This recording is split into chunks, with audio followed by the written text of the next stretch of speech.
What's up mga bro? It's a beautiful Sunday. So mag-ride muna tayo ngayon para ma-experience naman din natin mag-ride. Tagal natin din nakapag-ride eh. What a beautiful Sunday.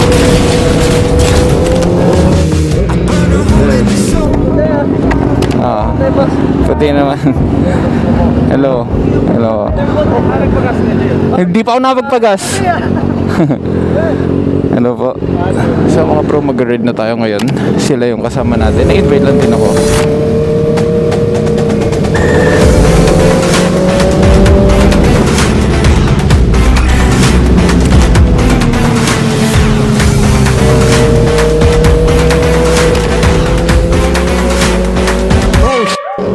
Naginit na ako doon. Thank you Lord. Thank you Lord. Thank you Lord. Muntik na akong tumulas, man. Grabe, muntik na akong tumulas doon. Thank you Lord.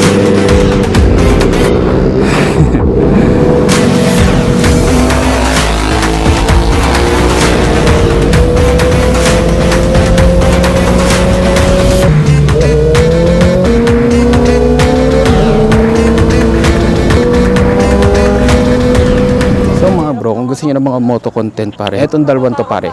Yan. So yung tignan niyo kung gusto niyo ng mga moto content. Ako wala lang, may ma-vlog lang talaga ako. Hindi ako moto vlogger talaga. Dinigita niyo pag ride puro transition na lang eh. So guys, andito kami sa Nasugbu, Batangas. Pucha, andito na ulit tayo sa Rosso. Tumatanggap din sila dito ng credit card, GCash, pati cash. Sobrang solid lang talaga dito, bro.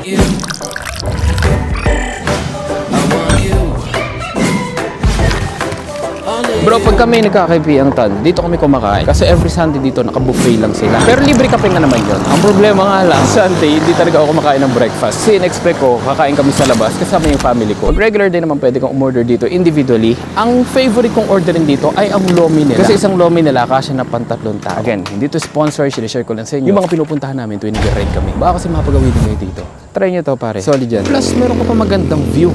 Kita mo naman yan. Sa muhahanapin yan.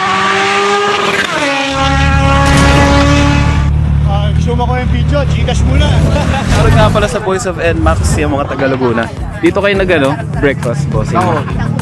Solid, ang dami nyo. Pag kami nag-ride ng ganyang kadami, walang pinapatunguhan. Laguna tsaka Cavite. Nagkasama kaya pala. Sobrang organized. So, ang ganda ng group nila. Kung may NMAX din kayo, para ba sumali dyan, boss? Page lang, may page kami, Voice of NMAX. Alright, medyo maaraw na. Actually, maaraw na talaga.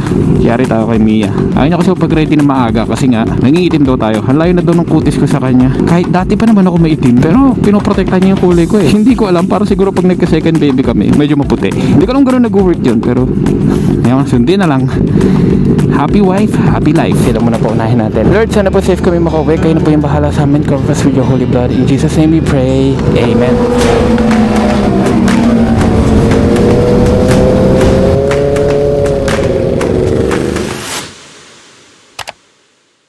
Bago matapos yung taon, nag-ride kami ni Jay. Tapos usapan lang kami about Word of God. Tapos nagulat na lang kami habang papunta kami sa tunnel. May nabangga, isang pamilya pa yun. Innova. Uy, ano nangyari dyan, pre? Bangga. May bata. May bata. Ambulansya?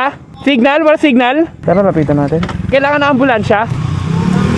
Baka makababa kasi kami eh. Sa taas kanina may nakita kang Signal? hindi mo nakita kang pulis na naka-standby. Wala eh. Sa police station. May nanggaling na sa police station po. Wala pa. Ano lang ata nila? Ngayon lang.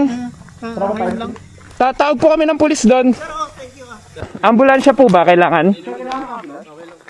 Pulis na... ambulansya din. Tawag na rin tayo ambulansya. Tara. Yung pulis na kukuha tawag ng din yan ng resta. Tara, tara.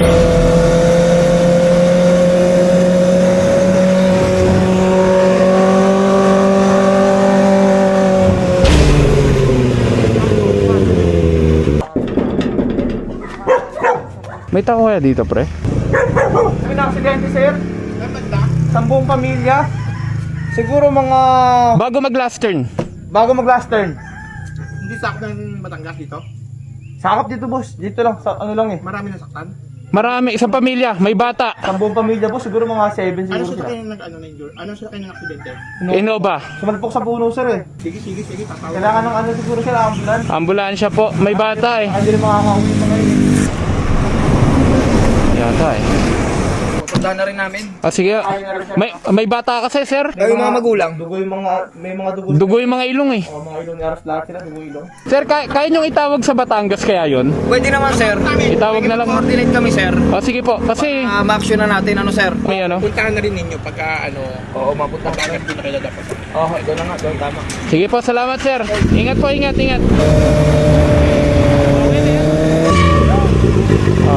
Papunta na po yung mobile ng pulis. Tsaka tumawag na po sila ng ambulansya papunta. Yung mobile ng pulis on the way na rin po. Okay lang po yung bata? Okay lang. Sige po. Para kasing anak ko din, kaya maano yung damdamin ko po. Okay lang po kayo lahat? Sige po, on the way na po yung mobile ng pulis po ha. Ingat po, God bless. Ingat po. Okay lang po kayo? Sir, thank you po. Okay lang po kayo? Thank you po. Sige po, God bless Sir, po. God bless. Ingat po. Ingat po, ingat. Ano po bang nangyari, sir? Parang na-distract lang ako. Mabagal lang naman takbo eh. Ah, kayo po yung driver po? Parang Sige na-distract ako. Tapos namalayan ko lang, nakagilid na pala ako. Ah, sige po. Kasi palikuto. Buti po may puno. Kasi sir, bangin po yan eh. Oo nga po eh. Hindi na, ano lang, na-distract sa ano daw siya. Salamin. Ito yun, yung pinungo, tinumuo. Distract? Napatingin sa salamin. Kapatid yung salamin na ako. Oo. Hindi ka na malayo sa likod na. Oo. So, pili ko na ako. Pre, Happy New Year. Happy New Year. Kaya kami na late. Tumawag kami, kababangga lang nito. Tumawag kami sa police. Target fixation, ang ganda ng motor eh. Tapos pre, Sa ganda yung driver, di ba? Bili mo? And tropahin na natin yan. Bag yung helmet to. Tropahin na natin. Chinese. Ah, Koreano ba? Chinese din, di ba? Hindi na yan. Pre, on the way na dapat kami. Kaso nga lang nakita Wala, namin. late talaga kayo eh. Gagi, tunay, no?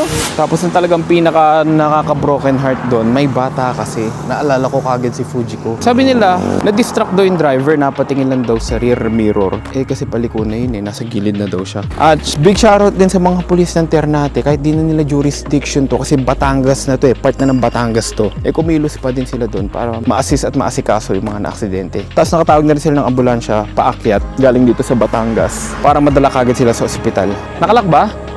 Mga tenor eh. Gagi. Mayabang. Eh dapat maingat lagi pag nagdadrive, eyes on the road dapat lagi. Hindi ko tuloy alam kung magkakape pa ako eh. Ninervous na ako doon sa kanina eh. Pre, kinabahan talaga ako sa bata. Sana okay lang sila. Tol, ang ganda ng salubong mo sa bagong taon ha. Bago matapos ang taon. Grabe. Huling matamis, bagong taon, next year diet na. Sa tanong hawi eh. Sa tanong hawi ko na balik. At this year lang tayo hindi nakapag-prepare din. Hindi tayo nakabili ng paputok eh. Pero si Jeric alam ko bumili siya ng paputok bago pa mag-December. Sobrang late na kung bibili pa ako ngayon ng paputok. Sobrang mahal na ng mga paputok ngayon. Kaya siguro cover na lang natin yung matinding video, di ba? Gawa na lang tayo malipit na video para maganda yung memories natin. Hindi na rin kasi nakapag-vlog masyado yung tropa eh. Parang ako na nga lang yata nag-vlog pa din naman yung ibang tropa. Pero madalang, ako lang yata yung every week may upload. Kahit wala na masyadong nanonood, nawala ako sa algorithm. Kasi di na ako nalabas sa recommended eh. Kaya nakakapagtaka, di ba? Meron akong 1 million subscribers pero konti lang yung viewers. Or siguro talagang dumaan lang kami dun sa kayabangan era na talagang ayaw na sa amin ng mga tao. Kaya nga na-appreciate ko yung mga taong andyan pa din at may tiwala at patuloy na nanonood at sumusuporta sa akin. Maraming salamat po sa inyo lahat. And sa mga nawala at na bad trip at nayabangan sa amin, pasensya na po. Tao lang din po kami at nagkakamal. Sorry. Kung mababawi ko man yun, gagawin ko. Para lang syempre di na kayo galit sa amin or sa akin. Dami ko nakakasalubong ngayong yung may ingay na bike, yung mga may ingay na motor. Grabe, sakit sa tenga, sobrang ingay. Walang gawa yung big bike ko eh. Pare walang sinabi yung big bike ko sa ingay ng mga motor na yun. Yan ang bagay pag bagong taon. Wag lang kapag hindi bagong taon kasi nakakabulahaw talaga eh. Pero pag bagong taon, okay lang naman. Kasi ang ingay daw, pang taboy ng malas yan eh. Uy, ano yung natapakan ko? Gagi, ano yung natapakan ko? Ano yun? Ayun dami ng prutas oh. Eto ang sakit ng 6R.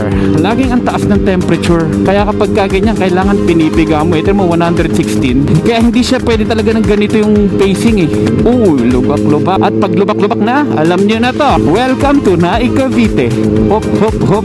Para mo tayo nangangabay sa lubak. Talaga mapapatalbog ka eh. Mapakotse o motor gamit mo eh. Patalon-talon eh oh. Sa mga napunta ng Kaibiyang Tunnel dyan, malalaman mo nasa Naik Cavite ka na. Kapag nadaanan mo na yung traffic, yun yung Naik tol.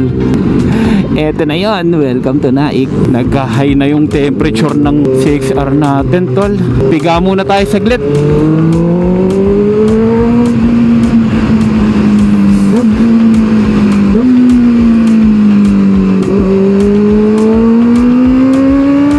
pa din ni Marga, no? Dilaw, no? Ano magandang next na kulay kaya ni Marga? Comment down below mga bro.